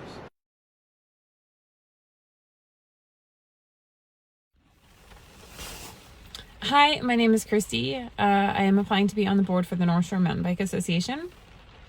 I wanted to do this video on my ride this morning in the forest. Instead, I'm doing it in my car because of a rainfall warning in North Vancouver. Surprise, surprise. I am a mountain biker. I have been for 7 years. I ride with the Mud Bunnies. I started with the Mud Bunnies, and I also now ride with the Mud Bunnies as a ride lead. I love ride leading more than anything. I think the joy you get when somebody just gets it and you get to share that with them is such a gift. I want to join the North Shore Mountain Bike Association so that I can learn more about the trails that we love and we enjoy and we ride on, as well as, you know, how they're managed, how to manage them better, why trails are decommissioned, why trails are added, and the balance between sustainability and accessibility. I have a 17-month-old son, and he's learning about the world on two wheels. And I really want to make sure that that world is available to him for years to come and generations to come. Sustainability is really important to me. I believe that I have a lot to offer. You know, my energy, enthusiasm, my organizational skills, you know, just my time, my comfort on video is not one of the skills that I would have to offer, so I'll end it here. Thank you for considering me.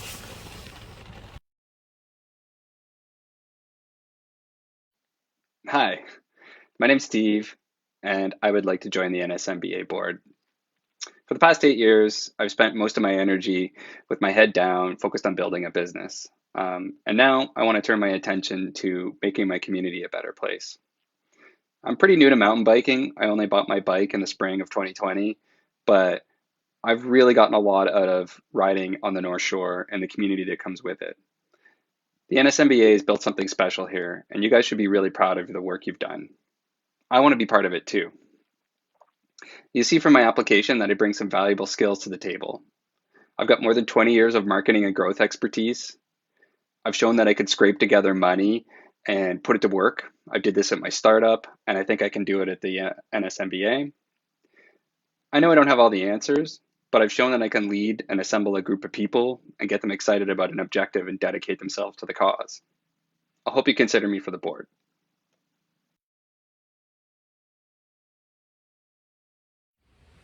Hey, I'm Ben. I've been on the board for 2 years now. I'm stoked by what we've achieved in that time and excited about the direction in which we're heading. Over these last 2 years, I've been working to roll out a new membership system, maintain the website, help develop our strategic plan, as well as starting our journey towards decolonisation, reconciliation, and building better relationships with Indigenous people. There's a lot more work to do here, and I'd love to continue for another 2 years. Trails for all, trails forever.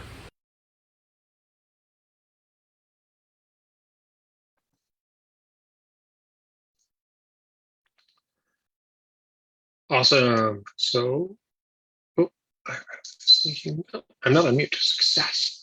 So we will now let you all sit for a few moments, probably 10 minutes to vote there. Thanks for your patience for those of you who already have.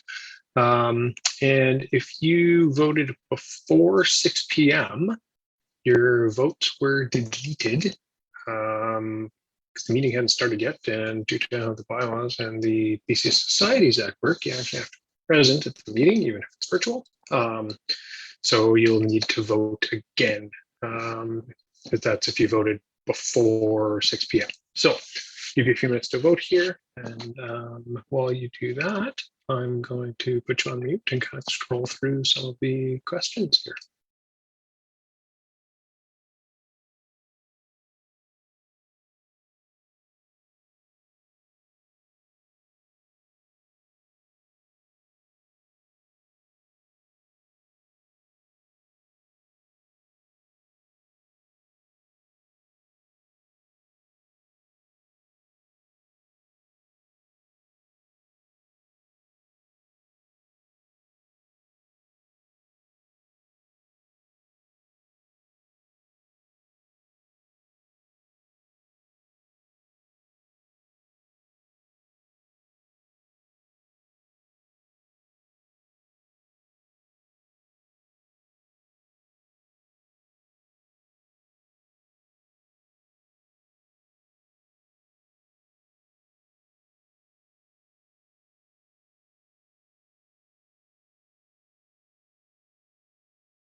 The arsonist had oddly shaped feet.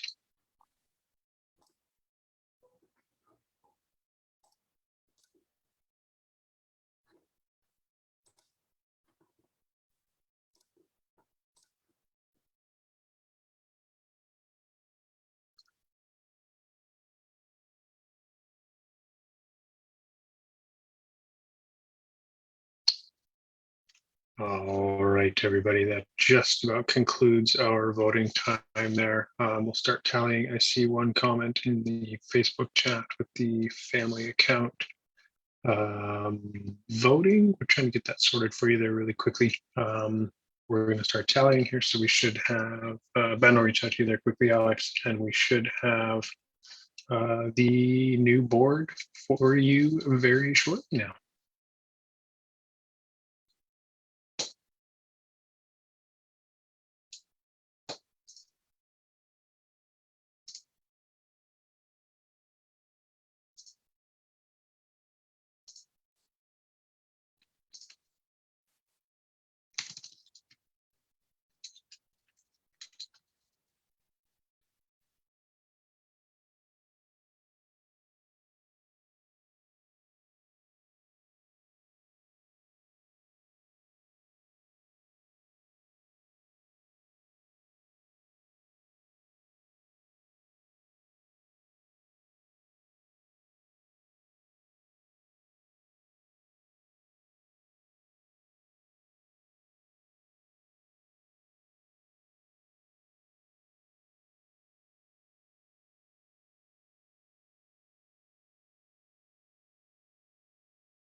All right, thanks for bearing with us there, everyone. And with that, I'd like to announce your new 2022 NSMA Board of Directors. All of the same people, plus Benno, Ken Copeland, Robin Donovan, and Stephen Bourne. So big shout out to everybody who ran. Really appreciate everyone who was willing to put their hand up for that. Please reach out after the meeting or we'll reach out to you. Don't have to be a director to help. So we'd love to have your input, in whatever capacity you have on top of that. So very virtual round of applause to everyone there who ran, and big thanks to everyone who is stepping down this year again. Really, really appreciate the time they put in over the past couple of years. It's been an interesting one. With that, we can move into a little bit of Q&A. And for that, I have to switch some tabs around, find my Slido. For those who've never done this, you have to have 14 different tabs open to access various things and stuff. I don't know how Sheldon does it. He's a wizard. But, hopefully he makes us look not like we're too stupid. We'll just start at the top and bang through a few of them here. First one, congrats, Alan. Thanks for all your hard work and persistence. Absolutely. Kind of think it's hard to underestimate the magnitude of what that took. It took an actual motion from council 2 years ago to even acknowledge that mountain biking existed on Mount Cypress. So like it's been this slow moving train that had a lot of moving pieces and parts to build that foundation to get to where we are. And now I think we've got a really cool thing. We've got a very progressive agreement with the District of West Vancouver that's really, really cool, really, really powerful. And I think we can expand that across. And Alan wants what everyone who rides Cypress wants, and that's those trails to stay the way they are, but to stay the way they are for a long time. What was that? Somebody talking on the side of my ear there. From our Riding Hood, who perhaps I know who that is, but given the huge uptick in riders and members in the past year, is there a plan, or we please make one, to get these people out on trail days? Please. Yeah, no, I think everyone's on the same page there. We have seen an enormous uptick in riders. You look at the stats and the numbers and the membership and all these kinds of things. It's pretty clear, and that's not unique to the North Shore here. I think last year was really, really hard to reach those folks because we didn't have the days for them to come out and attend, and we didn't have a lot of those low barrier to entry days that I think we were starting to build up in 2018, 2019. That were really successful, be it the Work Wednesdays, be it different days geared towards different groups of people, be it women's dig days or all kinds of different cool tools that we were using to reach different people. We're starting to see that a little bit on with the community association days that we're doing now. So I think that's something we can definitely work on next year, and will be absolutely part of the kind of strategic plan, is how do we reach a lot of these new folks and how do we convince them that coming out every 10th ride or every 20th ride or once a quarter or whatever it happens to be, come out to a trail day for just a little bit. And I think your trail days are a good example of how fun trail days can be, and you're a good example of how coming out to that first one is really, really, really addictive. And it was really nice to see that again at those community association days, people starting to understand that ownership and looking at that corner in a new way. So how exactly do we reach all of those new folks? I think one of the ways is in 2022, we'll be able to just get out in front of them a lot more with events, with trail days, with different types of trail days, different times of day, and things like that. Be open to your thoughts and comments on, other ways that we can reach folks like that. DS, what does the rough timeline look for? It's not really re-sanctioning. So for sanctioning Cambodia, we came close in 2014, I believe it was, to having that sanctioned, but then ultimately it didn't work out. That timeline looks like sometime next year. Hopefully there's still a bunch of moving parts and pieces. I saw a comment further down about Lola, and one of the questions for Cambodia, of course, is how do you get to Cambodia, what do you use for access? So a bunch of moving parts and pieces there, but yeah, when that comes together, I'll be quite happy and excited. And you know, the LSCR has given us permission to talk about that at this meeting. So I think they're quite serious about it and understand the value that that trail brings. Could you share some color on the vision behind the recent Upper Seymour work, CBC, CAB, and NEDS DD area, and if the legacy trails up there are being sanctioned? The vision is not ours. Ours is in the NSMBA's per se. The OSCR works in unique and interesting ways, but they do have a pretty cohesive trail management plan and strategy there. So the work is driven by that. And they're now doing annual work plans across the network, which is where you're seeing work like this CBC work like the cabin that's happening in that Ned's Bridge that they did. That's all being driven by this management plan. There was various stakeholder input to that. And they then updated and changed that plan, which is over the past couple of years with help from AJ Strawson and Nsmba Canada, which is where I think some of their mindset and their mentality is shifted around how to manage those trails and the unsanctioned trails as well, and learning that managing trails isn't actually managing trails, it's managing people. And to some degree, the community kind of drives what needs to be seen there. So long story short, don't have a specific timing update for you, but hopefully in the next few months, couple quarters. So with that, any major damage from the recent storm, Andy? Not really. Ultimately, we escaped pretty well. I think that's due in large part to the enormous amount of work that our builders have put in over the past decades on the trails. And if you go out and look carefully, you can see where if a primary drainage structure failed, there was a secondary drainage structure that then caught that water, sometimes even a tertiary drainage structure. So the trail beds overall held up pretty well. There was some localized damage here and there, but by and large, it was pretty good. So fingers crossed that holds for the next 3 atmospheric rivers that we have on the way, one of which we're currently experiencing. Double black foam proposal. What does an approved double black look like?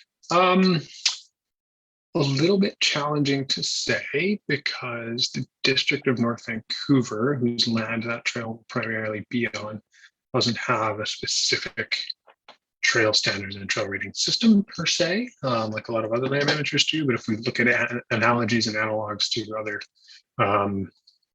trail difficulty matrices and trail standards, it could be quite aggressive. Looking at some of the provincial ones, you could be looking at rebuilding something like air supply with, 2 or 3 meter tall tables, and pretty complex gap jumps and doubles and things like that. Those could all be incorporated in there. And some reasonably large 2 meter drops might be in the bar and things like that. So it can be a pretty progressive, pretty challenging trail ultimately, and fit within those standards.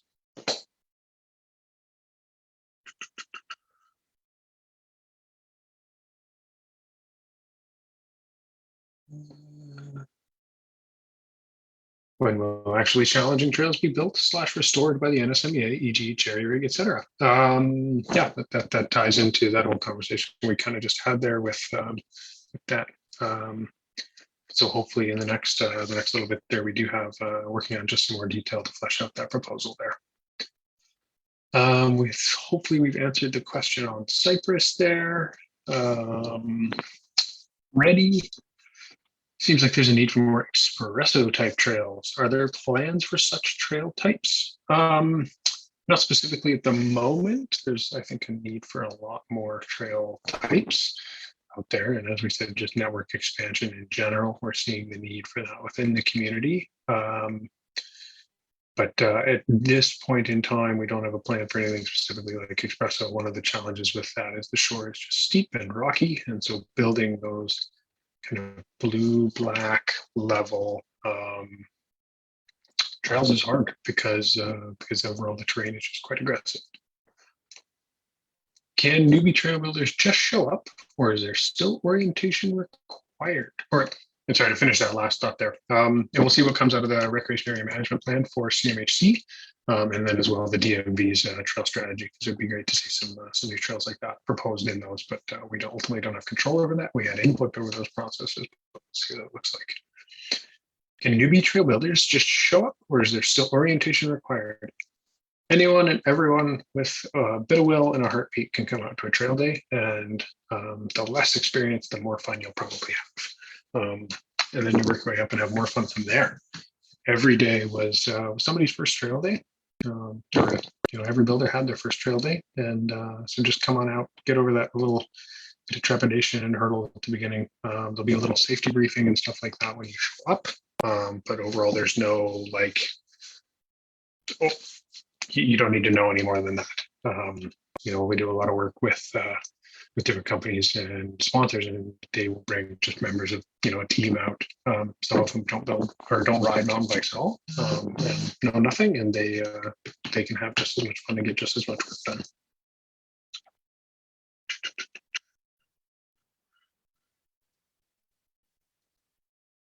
Braemar parking lot. We haven't actually heard much about the parking lot on Braemar over the past couple of years. But I'll put it on our list to re-inquire about. For those that don't know, there was tentative high-level plans for a parking lot in the Dempsey Braemar area, off the road in the woods there, kind of in the for the kids area-ish. But it never really, I don't know kind of how much steam that had at council. Trail Academy is coming back. Yes, I know we've been saying this for an extended period of time, but the Trail Academy will come back to keep an eye out in the strategic plan. We tore everything back down ultimately to the studs and started building it up from the foundation again. And so the Trail Academy will be probably a piece of that puzzle, but we had to build that strategic plan foundation first. Will this meeting be available to view later? Yes, so it'll be on Facebook forever. Would giving non-trail related perks to members help drive memberships, e.g. discounts on coffee, bike shops, etc.? Some sponsors and member organizations do offer discounts to members. We don't specifically advertise that or necessarily encourage that. The reason behind that is what can be an effective way, or some clubs find an effective way to drive membership numbers. We want people to be members because they want to be a member and they understand the value of the association. And then as well, our sponsors are ultimately giving us their hard-earned dollars to be a sponsor, and we take that money and then work it into the trails. If they're then also giving a discount or anything to member, they're taking another chunk out of their back end in addition to the cash they just gave us. And ultimately that cash to us is more effective on the trails than eating into their profits. If they choose to offer discounts, which many shops do and stuff, that's great. Totally love that. Love to see the additional support for the association, but it's not something we require or request or anything like that from our sponsors or non-sponsors. And it's also, we don't want to get into an admin loop of having to verify that for sponsors or anything like that. Most people have a membership card, but we don't need to be getting calls and asking anything like that.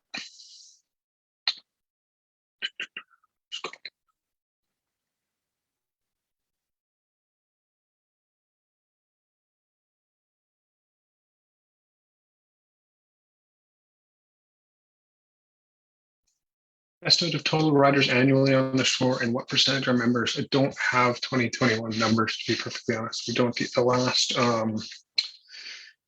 more solid numbers we'd really have would be from 2016, I believe, which ties into somebody else's question of economic impact assessment of mountain biking on the shore. So Mountain Biking BC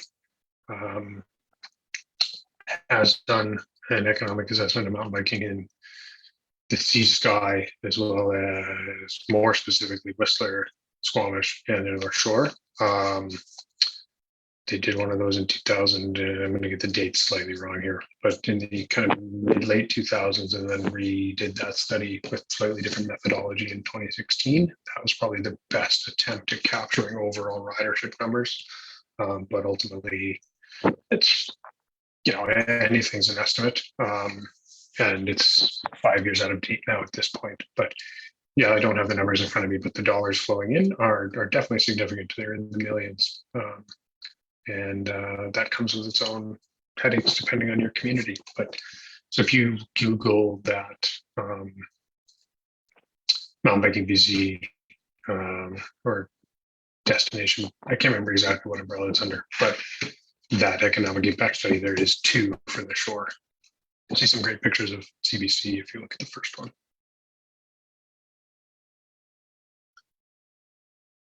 Somebody has linked the economic study in the Slido comments there as well. What about all the other Seymour works? Ever got tons of new work this year? Yes, it did. It got 2 at least big new features, possibly 3, depending on when you count the log ride there on the left. Yeah, it's challenging to cover all of the work that gets covered across both mountains. We glossed over a lot of things on both mountains, unfortunately, including some of that new work on Severed. Exactly, there's two big new features in the past year, and I can't remember exactly when that log fell down. That may have been in the last year as well. Time has no meaning in COVID, but appreciate all the work of all the builders there, and not trying to highlight anyone specifically or any trail specifically, but just can't cover everything all the time. And on Seymour work, as a side note, Boogie Nights will be, I believe, I don't know if the trail crew, just plan has changed at all with the weather, but Boogie Nights will be closed for a few days late this weekend, early next week.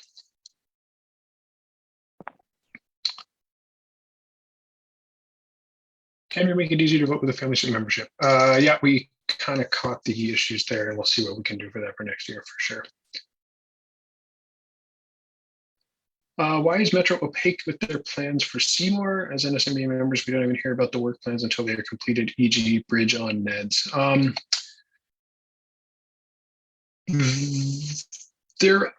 would say they're reasonably transparent. They certainly didn't used to be. But if you look back around this time last year, December, somewhere in there, they put out their 2021 work plan. That bridge was in there, and we also put that out in the NSMBA newsletter. Hard to keep up with everything happening at all points in time, but they do now publish a couple of pages on what their plans or what they, what big things that'll be happening on their lands in the coming year. And that was where the CBC work was announced, as well as that bridge on Neds, and I believe some of the TNT cabin work. So if you go to the LSCR's website, you can sign up for their newsletter, and it'll probably end up in your spam at first, but it is worth a peruse every now and again.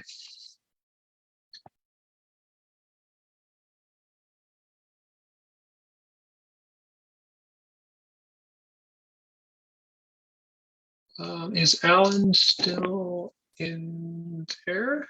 I would say there's a question here, a couple of questions around Cypress that kind of tie together, which I'll let you kind of touch on maybe some of the future bits and pieces. Is there a plan to build a jump trail and decent sized drops on Frome or Cypress? So on Frome, I can say, yeah, that'll be part of our double black proposal. And then let's touch on the upsides and downsides and maybe the history of mystery around the decommissioning a jump line for a climb on a shuttle mountain. Does not seem like a good deal. If we could cut over to Alan or Sheldon for a second, put him on the spot.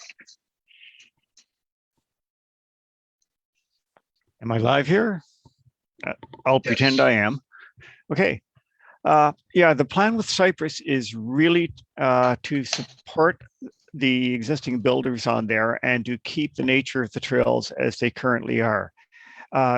If you're familiar with them, they're pretty advanced trails. This is not the sort of trail you really want a municipality to start with, but that's where we are because that's where the best option is. So yeah, right now they're already advanced. There's already some decent jumps on them. So the plan is to maintain the current character. Over the years, as more confidence is built with the municipality, then we'll have more options for trails, and specifically at Cypress Village. Currently, the plan is only to deal with trails below 1,200 feet, but they're giving us an open slate. They want to involve the community in designing the trail network over at Cypress Village. And there's currently a push on to have an adaptive trail over there. So we may find her with 3 adaptive trails on the North Shore. And that would make the people who want flow trails happy. And maybe we can, they do want a family-friendly one, so that may be okay. We want a higher speed flow line going into the village as well, though, because we want to keep the high-speed traffic away from the kid-friendly stuff. Okay, so yeah, it's going to take some time. It's going to take getting the confidence and experience built, but that's why we started with the Cypress East trails. They're small, they're manageable, and it's building relations both with the builders and the land managers and with the landowners, because they're separate in this case. So stay tuned, and thank you all for responding on the Cypress surveys. Your voice is being heard loud and clear. There's going to be more feedback sought for the phase 3 planning for Cypress Village. And I'm hoping that the planning department will involve the NSMBA before that goes out, so that we make sure that they understand what people will be looking for. So yeah, more to come on Cypress. It's exciting times. I'm really pleased with how we're heading. Awesome. Yeah, thank you. Thanks, Alan. I think that helps. So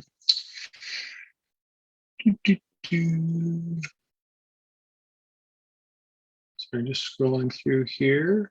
I noticed some work was being done on Salvation. Any info as to when that may be finished? Nope, not sure. That trail is a bit of a unique management situation. It crosses a couple different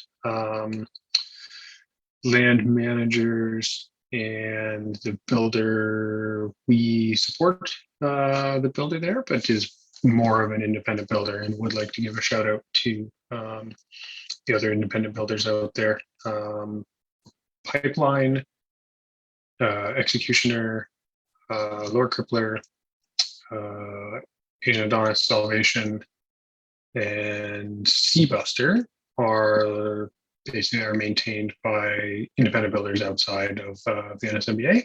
It's a little different on Seymour than From, but the From builders there on those trails hold their own trail permits, not through the NSMBA, do their own trail work. So keep in mind that when you do see things taking a long time, be it on our trails or others, that a large part of that work is done by volunteers, and kind of a little slack sometimes. I see folks giving a hard time on how long things take, and it's, it is people with lives and jobs and doing it in their spare time. So shout out to the independent builders, but ultimately not entirely sure when the plan on Salvation will be finished there, but there has been Mark has been hard at work up there over the past summer, and I did see quite a bit of changes up there, so I think that was good.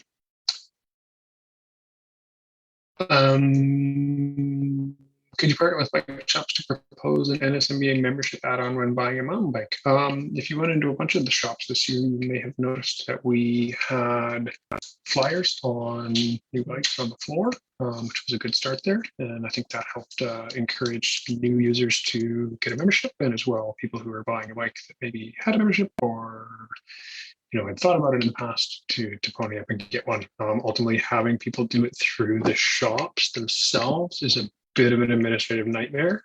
So we have tried that and it just doesn't really work. So doing it through the new membership system as easily as possible with a QR code on a tag on the handlebars of your new bike has been I think, definitely more successful.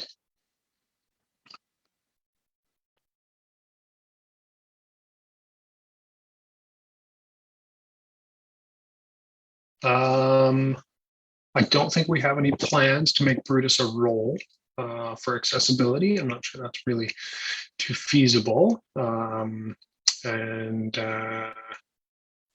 Yeah, I don't think that's going to work.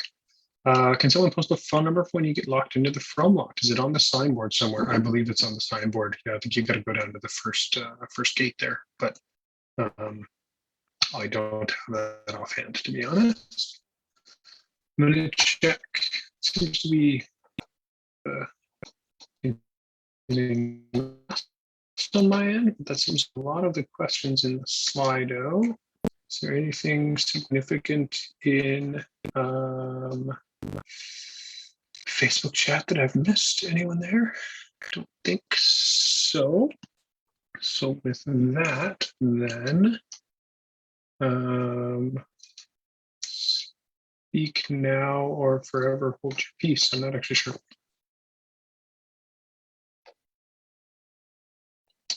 Cool. We can call it there. And if you have any other questions or anything like that, feel free to just email info@nsmba.ca and we'll do our best to get to your question and get back to you as soon as we can. So thank you all for your support, for coming up to the meeting. I promise next year it'll be in person and you won't have to BYOB. That said, it's always an ever-changing situation given where we're at with COVID. So we shall just have to kind of see.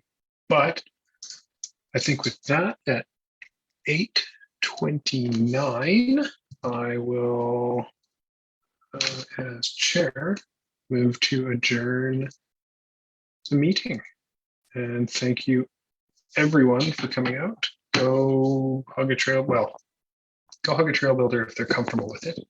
Otherwise, give them a distance high five. And coming out to a trail day in the coming year and drag a friend with you after you discover how much fun it is. And look forward to seeing all of you out there on the trails.